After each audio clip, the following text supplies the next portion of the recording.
भारतीय वायुसेना में 26 वर्षीय फ्लाइंग ऑफिसर ने अपने सीनियर विंग कमांडर पर यौन उत्पीड़न का आरोप लगाया है। दोनों अधिकारी श्रीनगर के वायुसेना स्टेशन पर तैनात थे। 31 दिसंबर 2023 को फ्लाइंग ऑफिसर ऑफिसर्स मेस में आयोजित नए साल की पार्टी में थी। विंग कमांडर ने उससे पूछा कि क्या उसे कोई गिफ्ट मिला है। जब उसने गिफ्ट मिलने से इनकार किया तो सीनियर ने उससे कहा कि वो उसके कमरे में आ जाए जहां उसने सभी गिफ्ट रखे थे। 1 जनवरी 2024 को सुबह करीब 2 बजे का समय था।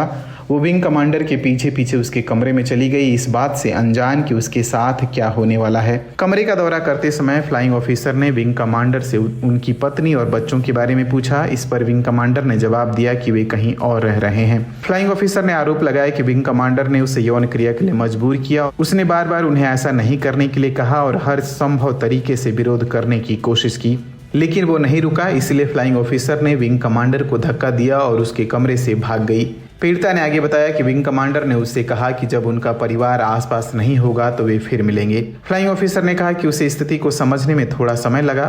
वो डर और अनिश्चितता से घिर गई।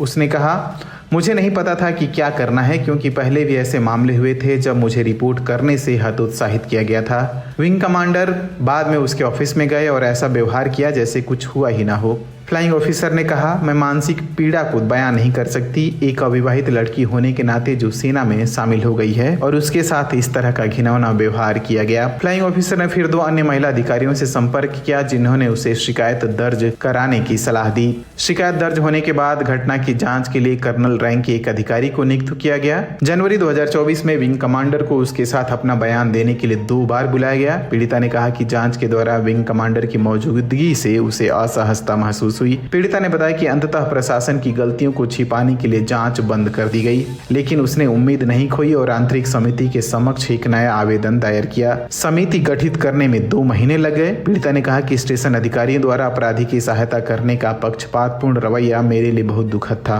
पीड़िता ने यह भी आरोप लगाया कि जब तक उसने कई बार जोर नहीं दिया तब तक उसका मेडिकल परीक्षण नहीं किया गया। फ्लाइंग ऑफिसर ने आंतरिक समिति के प्रति अपनी निराशा व्यक्त करते हुए कहा कि वे अपना काम ठीक से करने में विफल रही। पीड़िता ने कहा, परिणाम को तटस्थ रखने के लिए ऊपर से ऑर्डर थे। ऐसा लगा कि हर कोई अपराधी की मदद कर रहा था। उसने कहा कि उसकी छुट्टियों के अनुरोध को भी अस्वीकार कर दिया गया था और विंग कमांडर की पोस्टिंग और ट्रांसफर के लिए उसकी अपील को नजरअंदाज किया गया। 15 मई 2024 को समिति ने यह कहते हुए जांच बंद कर दी कि चश्मदीद गवाह की कमी के कारण सबूत अनिर्णायक थे।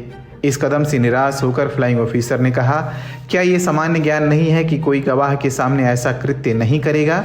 पीड़िता ने कहा कि उसके बाद स्थिति और खराब हो गई, क्योंकि उसे विंग कमांडर के साथ कार्यक्रम में भाग लेने के लिए मजबूर किया गया। पीड़िता ने कहा, मेरे व्यक्तिगत संचार पर लगातार अनौपचारिक रूप से नजर रखी जा रही है। जिन लोगों से मैं बात करती हूँ उन्हें अधिकारी परेशान करते हैं।